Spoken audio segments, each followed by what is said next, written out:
Ils sont inspirés. Voulez-vous être inspiré? Désormais sur Magic Télévision, suivez Inspiration, votre émission portée sur la littérature.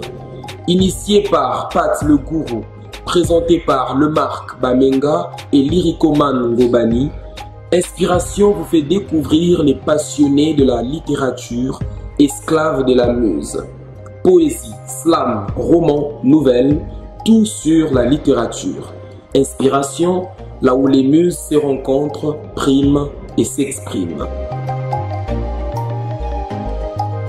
Bonsoir chers téléspectateurs de Magic Télévision, bienvenue dans votre émission Inspiration où nous vous présentons tous les acteurs de la littérature congolaise, tous les amoureux de la lecture et de l'écriture. C'est un plaisir pour nous en tout cas de vous suivre et de vous présenter cette émission. Voilà, aujourd'hui nous allons spécialement mâcher la poésie et pas n'importe quelle poésie. Il s'agit de la poésie d'un poète qui s'appelle Archip Joseph Mukoko Ngondo. Je m'en vais déjà aller saluer. Bonsoir Joseph. Bonsoir les Marc. Vous allez bien? Oui, très bien, merci. Et vous-même? Oui, ça va également. En tout cas, merci d'avoir répondu à notre invitation. Je vous en prie. Voilà, nous allons aujourd'hui parler de vos deux recueils de poèmes qui ont été publiés. Le premier a été publié en 2017 et le second en 2018. Déjà, vous êtes un auteur de ces deux recueils de poèmes, vous êtes amoureux de la lecture, de l'écriture, vous êtes également membre des deux structures qui sont connues dans la ville de Kinshasa en matière de littérature. On a le collectif Envie d'écrire et également membre de Aleph. Vous êtes diplômé en philosophie, c'est ça? Oui, vous êtes évidemment. Diplômé en philosophie et vous êtes également un libre penseur. Alors voilà, vous avez publié un recueil de poèmes, le premier qui s'appelle Fulgurance d'espérance. Fulgurance d'espérance, publié aux éditions Mediaspol en 2017.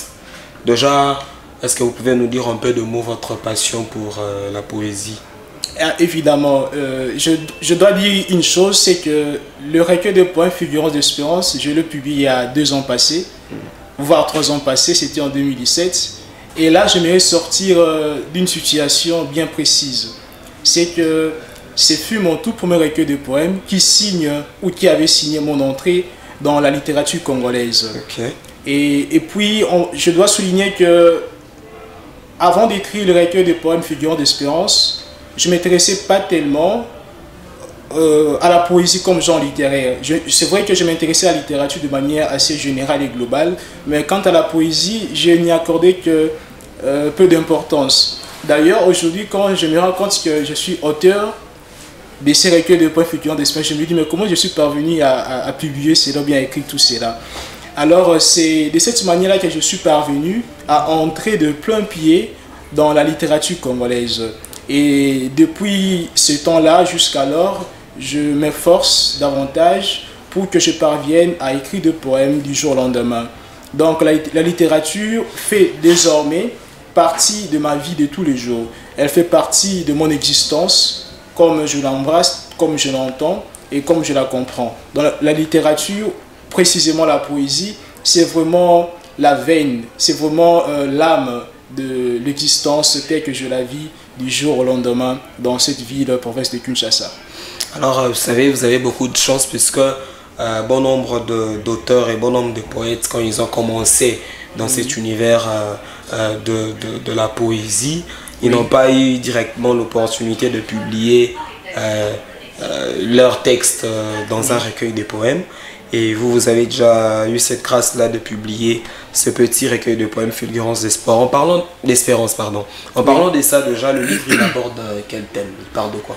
Alors, comme vous l'avez remarqué, le titre de ce recueil de poèmes, c'est Fulgurance d'espérance. Et pourquoi ce titre? Puisque dans le mot, déjà dans les titres, on se rend compte qu'il s'agit de l'espérance. Et comme je le soulignais tout à l'heure, je devrais partir d'une situation bien précise, d'un contexte bien précis. En 2017, décédé un être qui m'était très cher. C'était un frère, un grand frère, un ami, un frère puiné. Alors comme il m'était très cher et comme nous avions aussi eu l'opportunité de vivre pendant quelques temps ensemble. Alors, je m'étais mis à écrire, à griffonner ces quelques poèmes. Comme je l'ai souligné tout à l'heure, c'était peut-être ma toute première fois de me lancer de plein pied dans le genre poétique de la littérature, disons-le ainsi. Alors, le poème, ou bien le recueil de poèmes, aborde la question d'espérance. C'est vrai que cet être m'était très cher, et pour moi, pour parvenir à une certaine forme d'exutoire, puisque j'étais vraiment attristé, j'étais vraiment désolé, navré, suite à sa disparition. Alors, je suis passé par la poésie pour parvenir à la réalisation de tout cela. Et puis, le recueil de poèmes aborde la question d'espérance. Par-delà la mort matérielle, la mort clinique, qui a dû créer, qui a dû s'aimer cette séparation intacte et physique entre le trépassé, mon frère qui est décédé il y a déjà 3 ans passés, et moi. Il y a quand même cette lueur d'espérance, c'est qu'un jour, on parviendra à se revoir, à se dire de mots doux, de câlins, comme on se le faisait dans le temps passé. Donc, c'est dans ce sens-là que je suis parvenu à griffonner le poème que vous retrouvez dans ce recueil-là. Donc, c'est pourquoi j'ai parcouru ces recueils de poèmes. Voilà, il y a 6 textes, oui. 6 poèmes. Le premier intitulé Naissance d'un honnête homme, donc faisant allusion à la naissance de cette personne chère, évidemment, que vous avez perdue. Le deuxième, Une enfance splendide, où vous essayez de brosser en quelques lignes son enfance. Oui. Le troisième titre, À l'école du beau et du vrai, où vous faites allusion à son apprentissage, oui, tout au long de son existence. Quatrième texte, Pleure ô mon âme, leure ô mon cœur. Là, vous parlez justement de cette triste nouvelle. Oui. Il s'agit de sa mort. Le cinquième, Dans les silences de la solitude, oui, où vous faites allusion à votre solitude, à votre peine, votre douleur, la douleur de son départ. Et enfin, procès, c'est si je me suis trompé, procès intenté contre Mademoiselle la mort. Et là, vous fustigez l'attitude de la mort, la faucheuse. Et enfin, vous parlez justement de cette espérance. Vous espérez que vous allez vous revoir dans un autre monde plus merveilleux que celui dans lequel nous vivons. Alors, on va faire découvrir à notre public quelques-uns de ces textes. On va commencer par le texte Pleure ô mon âme, leure ô mon cœur, qui se trouve à la page 14, qui parle de la mort déjà, parce que j'ai pas choisi ce texte au hasard. Oui. Déjà qu'on a appris le décès d'un basketteur mondialement connu, Kobe Bryant, qui est décédé, et on pourra transmettre, même si sa famille ne va pas, ne fût-ce que par bonhomie et par bonne foi, transmettre notre peine à travers la lecture de ce texte. Pleure ô mon âme, leure ô mon cœur. Y a-t-il une situation devant laquelle l'on se sente très angoissé? Vraiment, je pense que c'est la mort. Le départ d'un frère trépassé émancipe l'affliction, alourdit les pas pressés et empêchés du passé, sous la houlette du présage d'un futur fort cassé et crévassé. Pourquoi es-tu parti si tôt, mon frère? Où es-tu parti, car je ne puis me taire? Un simple écho de toi ne pourrait-il pas braire? Rien n'apaise mon âme, cette âme débonnaire qui ne s'épuiserait guère à vanter autant que c'est faire. Un confrère dont le retour à la vie d'ici près, ma galère, ouvrirait le monde à extirper les racines de la colère, intercepterait et exorciserait le monde de l'esprit grégaire. À toi, es-tu vraiment parti, cher Yves Jean-Léon Zélo? Sais-tu que je ne puis me contenir, cher Yves le Zélote? T'es-tu réellement plongé dans le sommeil de la mort? Un balbutiement ne pourrait-il pas sortir de ta bouche d'or? Pleure, ô mon âme, l'heure des désolations, ô mon âme. Attriste-toi, mon cœur meurtri. Résonne plus fort qu'un tam-tam retentissant crescendo et languissant des consciences, en clamant toute la candeur, laquelle s'est déployée inévitablement sur les tempes très bien ajustées d'un étang. Sais-tu combien je suis bouleversé et décontenancé? Imaginerais-tu l'intensité avec laquelle je suis attristé? Toi, tu as délibéré de fredonner ton chant de cygne. Oscillant entre la vie et la mort, tu nous imprimes des signes témoignant de ta fidélité à la parole du maître de la vigne. Mon cœur bat, et il continue à balloter en trombe, objectant ainsi l'idée que tu ferais l'expérience de la tombe. Néanmoins, la bombe de la mort a éclaté, c'est l'hécatombe. Comment puis-je me contenir pour revenir à moi-même? On ne s'efforce nullement de pleurer quand la vie est en berne. Eh bien, des larmes de sang inondent mon visage terne, universalise dans mes artères l'amertume qui germe. Rougisse et glace mon sang, car ton livre de vie se ferme. Encore ai-je besoin de savourer tes propos limpides, sans lesquels tu ne pouvais extirper l'avidité insipide, traînant tes congénères vers des aspirations cupides. Pleure, ô mon âme, geins, ô toi, ma voix innée. Les jérémiades effritées dévalisent sur moi une angoisse innée. Elles pincent ma fébrile hantise et percent mes affres résignés. Inlassablement je te cherche. Où est-il parti, mon puits-né? N'auscultes-tu pas ma voix qui occulte tes culbites effondrés? D'ores et déjà mes paupières larmoyantes alarment ma tristesse. Angoisse et anxiété s'entremêlent dans le bêlement de mon cœur. Mes entrailles frémissent au rythme d'une mélodie de l'heure, entonnée sur les battements rapides d'un cœur, royalement aigri et rabougri, suite à l'extinction d'une lueur. Tu t'en es allé, fleur parée des vives et intensives couleurs, un départ qui dessèche tes étamines dans la douleur. Mais pourquoi as-tu fané avant la propice heure, en nous écœurant dans la solitude d'un atroce malheur? Voilà, c'était le texte « Pleure, ô mon âme, l'heure, ô mon cœur ». Alors, question pour vous, dans quel style vous écrivez? Êtes-vous dans le classique ou faites-vous de la poésie libre?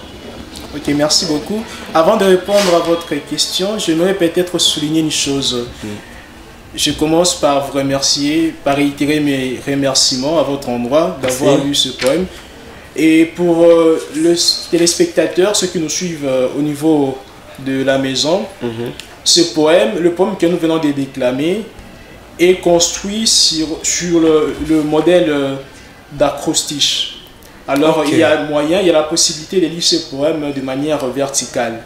Si vous lisez rien que les initiales de ce poème, vous aboutirez à la phrase « Yves, pourquoi es-tu parti si tôt? Mon cœur est plein d'amertume. » Donc, j'ai pu utiliser ces modèles d'acrostiche pour parvenir à écrire ce poème « Pleure, ô mon âme, l'heure, ô mon cœur ».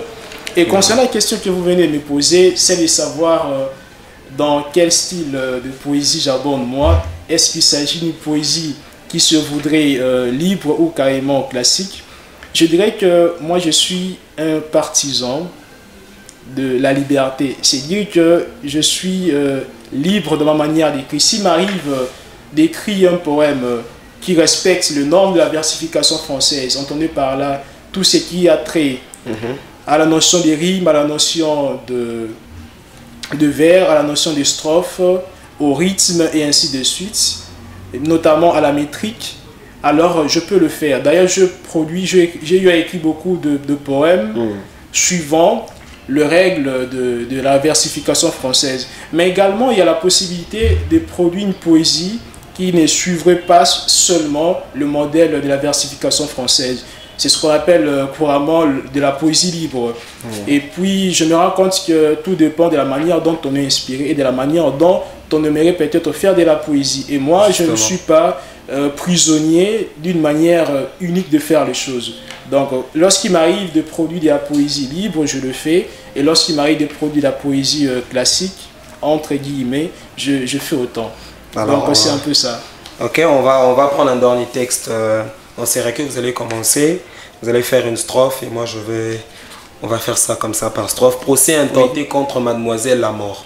Ici, vous avez vraiment fustigé la mort. Vous savez, la mort frappe des milliers de personnes à travers le monde. Alors, nous sommes curieux. Je suis sûr que le public est curieux de voir ce que dit ce texte. Procès intenté contre Mademoiselle Lamort. Lamort. Allez-y. Alors, c'est moi qui commence. Ouais. Grugé et profondément ébahi par les calamités que Mademoiselle Lamort, elle qui surprend ceux à qui elle rend visite, a pernicieusement inoculé, a perpétré dans mon âme, dans mes veines déjà distendues et affaiblies rien qu'à son arrivée. Je dois intenter procès contre cette insolente et impitoyable police. Dis-moi, monsieur le trépas, quel est ton vrai nom? De qui tiens-tu la vie? Pourrais-tu me dire le nom de tes géniteurs? J'en ai marre avec ta disgrâce, Mademoiselle Lamort. Tu es jalouse, jalouse jusqu'à la lie. Ta complaisance est d'intervenir promptement dans la séparation du principe supérieur et du principe inférieur des hommes et des femmes qui aspirent à l'accroissement de leur vie. Comme tu es jalouse, ô masse sans galanterie, comme ton dépit enragé déborde des limites, cependant, tu en veux à notre existence. Voilà pourquoi tu te déplais que nous nous réalisons pleinement et vaillamment. Pourquoi ta misandrie et ton sadisme farouche te confèrent-ils la manie d'incliner les mortels vers leur errance dans la contingence?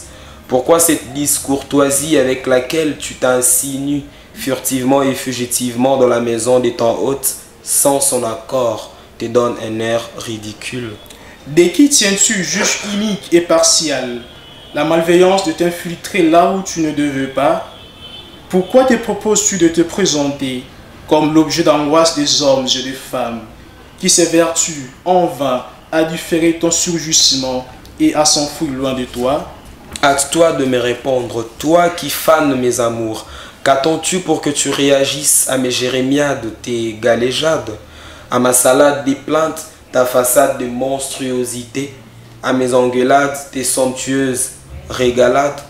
Plus ta bouche meurtrière restera baie, plus je ne m'épuiserai pas à t'accabler des questions. Pourquoi m'exposes-tu devant l'absurde?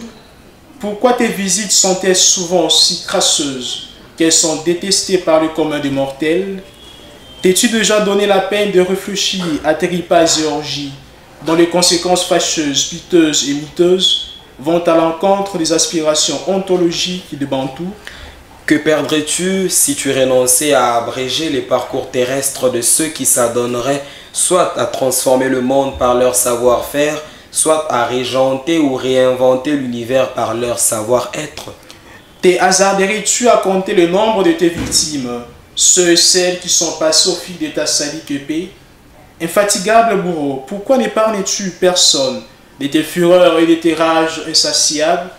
Qu'ont-ils fait ces fils et filles d'Adam pour succomber à tes iniquités, ô méchante mademoiselle? J'ai le cœur déchiré, le cœur en lambeaux. Mes blessures et meurtrissures, qui pourraient me les penser? La mort a ébranlé les cours et la logique des choses. Elle s'est envolée avec celui en qui je plaçais espoir, confiance et espérance. Un frère, un confrère, un ami s'éteint. Voilà, j'aimerais bien dire à la mort, repose en paix, malheureusement. Donc voilà, c'était ça. On en a fini avec ce texte. On va prendre rapidement le deuxième recueil de poèmes qui est intitulé Larmes et charmes, oui, qui fait allusion à la femme, un livre intégralement dédié à la femme. Alors en bref, bien que le livre parle de la femme, mais il aborde quelle thématique exactement? Évidemment, le livre, le recueil de poèmes Larmes et charmes aborde la question et la condition de la femme en prenant au sérieux toutes ses facettes possibles. Il est question ici, dans ces recueils, de la femme maraîchère, de la femme ménagère, de la femme, celle qui évolue dans le domaine de la science et des technologies. Donc la femme est exploitée dans presque toutes les directions possibles. Et le recueil contient deux grandes parties. La première partie, nous l'avons intitulée Hymne à la fille d'Ève. Quant à la seconde partie, Hymne à la nouvelle Ève. Hymne à la fille d'Ève, c'est la femme telle qu'elle vit au quotidien de la vie, telle qu'elle vit dans l'existence courante. Et puis la femme, le hymne dédié à la nouvelle Ève, là il est beaucoup plus question d'un niveau beaucoup plus spirituel, puisque la nouvelle Ève, selon la littérature néo-testamentaire, c'est-à-dire du Nouveau Testament, c'est Marie, la femme par qui est venu au monde notre Seigneur et Sauveur Jésus-Christ, au moins pour nous les chrétiens. Alors c'est un peu cela, c'est pour dire que la femme est exploitée dans beaucoup de facettes possibles dans ces recueils. Et la femme en question, elle est tantôt blâmée, surtout lorsqu'elle parvient à commettre des exactions, des abus, surtout lorsqu'elle s'est mise à étouffer la vie qu'elle porte en elle. D'ailleurs, il y a un poème intitulé Gazouillis dans ce même recueil où il est question de complaintes ou carrément de gazouillis, c'est-à-dire de cris plaintifs poussés par un embryon qui se trouve dans le sein maternel. Puisqu'il est menacé de mort, il est en train de mendier la vie auprès de sa mère. Alors je pense que c'est intéressant, on va pouvoir lire le texte Gazouillis. C'est la page 67. Il s'agit d'un embryon qui se plaint de l'intention de sa mère de l'expulser, d'avorter. Gazouillis. N'aimais-tu pas, maman, je suis ton fils. Dans mes veines coule ton admirable sang et se dégouline ton élixir dans mes artères. Je ne suis qu'un innocent, un pauvre fœtus planté au creux de ton utérus. N'aimais-tu pas, maman, je suis ton fils. Moi aussi j'ai besoin de vivre, moi aussi j'ai besoin de survivre, bien que pauvre avortant, bien que minable embryon. Je ne veux pas subir le même sort que la puce. Je suis déjà un homme en miniature. Ne m'expulse pas, je t'en supplie. Veux-tu vraiment m'évacuer par une interruption volontaire de grossesse? Moi, pauvre roseau pensant que tu veux froisser, moi, étincelante mèche que tu désires éteindre. Laisse-moi vivre, maman. Je serai ton bâton de vieillesse et ta source de liesse. Je sécherai toutes tes larmes et perpétuerai ton élogieuse mémoire en te suscitant de petit-fils et en arborant haut l'étendard de l'excellence. De toujours à toujours, on parlera de toi, car tu seras la mère d'un président de la République, la mère d'un souverain pontife, d'un patriarche orthodoxe, d'un sultan ou d'un rabbin. Et n'aimais-tu pas, maman, car je suis ton fils. Tu sais, le Marc, j'avais la chair de poule quand tu disais ce point. Je me disais, tiens, il serait mieux que toute femme enceinte parvienne au moins à lire ce poème. C'est pour que toutes les femmes enceintes parviennent aussi à préserver ou carrément à mener jusqu'à terme la vie qu'elles portent en elles. Puisque actuellement, on se rend compte qu'il y a beaucoup de cas d'avortement, surtout des avortements provoqués, puisque des fois, le grossesse ne sont pas désirées ou ne sont pas désirables, et puis le recours à l'avortement provoqué pour se débarrasser du fœtus que l'on porte dans le sein maternel. J'aimerais que toutes les femmes quand même parviennent à lire ce poème intitulé Gazouillis. En tout cas, j'espère que ces femmes liront, mais pour le lire, il faudra d'abord acquérir le livre. Moi, je ne veux pas que l'on puisse donner tout ce qui contient dans ces recueils de poèmes. C'est pourquoi on ne prendra que le tout dernier texte. On va essayer un peu d'apporter, on va apporter un peu de romance. On a parlé de la mort, on a parlé de l'avortement, donc que de choses entre guillemets négatives. Alors on va cette fois parler d'un texte Rose ma rose à la page 18. Comme ça, ceux qui sont là devant vont se délecter de la plume romantique aussi de notre invité. Alors, je ne vais pas vous interrompre, mais tout à l'heure, vous avez évoqué un problème, c'est qu'il serait mieux que toutes les femmes enceintes parviennent à se procurer le recueil. Je crois qu'elle se facilite surtout pour ceux et celles qui sont ici à Kinshasa, dans la ville province de Kinshasa. C'est question de sillonner dans le librairie Mediapol. Et là, vous trouverez les deux recueils, Fulgurant d'espérance et Larmes de charme. Pour ceux qui sont à l'intérieur du pays, veuillez passer dans le librairie indiqué, donc le librairie Mediapol, et là, vous le trouverez. Exactement. On va le faire ensemble, de nouveau. Rose ma rose. À vous.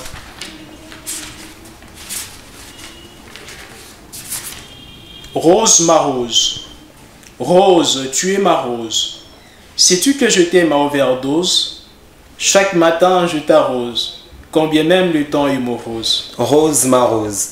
Dose en moi cette considération exagérée des choses qui me fait passer de poésie en prose pour que je devienne un homme virtuose. Sur tes joues blondes, mes lèvres je pose, une empreinte d'amour j'appose. Sur tes rondeurs je vasais sans cause, car tu sais que je me prends de toi rose. Dans les vergers de mon cœur couleur rose, il pousse plusieurs fleurs, des fleurs roses. Toutes ces roses ne sont pas de couleur rose, les unes sont bleues, les autres vertes, une seule est rose. Rose ma rose, écoute cette mélodie qui fait parler les choses. Elle soigne toutes mes psychoses et névroses, car de toutes mes folies, c'est toi la cause. Rose, je suis incapable de tenir ma bouche close, tant qu'un faisceau des sentiments s'explose au fond de mon cœur, qui t'expose sa nudité sans arrêt ni pause. Preuve que c'est toi, ma rose. Qu'avec toi, rose, je vive en symbiose, ainsi aurais-je assez de force et de glucose pour clamer la joliesse éclose sur un visage fulgurant mais séduisant à haute dose, que t'acclame donc toute la biocénose. Je ne veux pas recourir à la gnose pour comprendre tes mystères, chère rose. Plus jamais je ne griffonnerai des textes en prose, car voici ce que je te propose. Que je transpose toutes les notes musicales, chère rose, afin de t'offrir une mélodie couleur rose. Plus jamais je ne souffrirai de bilharziose. Quand une maladie n'en dispose, mon médicament à forte clause, c'est toi, rose. C'est quoi bilharziose? La bilharziose, c'est une maladie, c'est une pathologie. Alors ici, dans le contexte du poème, on se rend compte que ce poème d'ailleurs est bâti sur un mode bien défini, c'est qu'à la fin de chaque vers, il y a le son rose ou ose qui intervient. Alors je puis aussi faire mention de cette maladie puisque cette maladie se termine par le son ose, pour qu'il y ait aussi cette harmonie de son, non pas seulement harmonie de son, mais aussi harmonie de sens. Ok, je pense qu'on va s'arrêter là. On va s'arrêter là par rapport à ce qu'on a prévu dans cette émission Inspiration. Merci Archive Joseph d'être venu sur notre plateau de Inspiration. Alors vous avez dit que pour acquérir le livre, il suffit d'aller visiter toutes les librairies Mediapol, puisque tous les deux livres sont publiés aux éditions Mediapol. Vous pouvez les retrouver un peu partout dans la ville de Kinshasa et même à l'intérieur du pays. Il suffit d'aller là pour... Et le livre, il se vend à combien? Alors, nous avons deux recueils. Le premier recueil, Figurant d'Espérance, c'est à vil prix, à bas prix. Ça coûte 3 000 francs seulement. Et le second recueil, ça coûte 7 000 francs. Donc, avec la somme de 10 000 francs, vous avez droit à ces deux recueils de poèmes. Voilà, et vous avez droit à Rose, ma rose, chère Rose. Voilà. Merci à Archive Joseph, merci à vous de nous avoir suivis. Merci à Rigen, merci à Tarkan Ngongolo et merci à vous tous, à vous toutes qui nous avez suivis.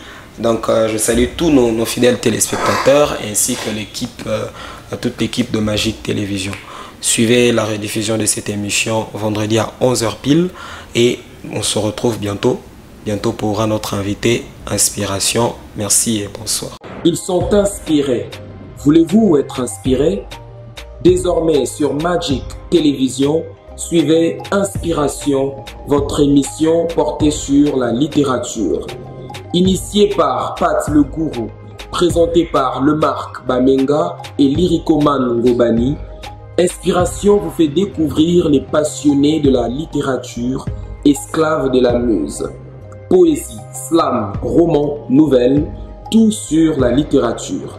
Inspiration, là où les muses se rencontrent, priment et s'expriment.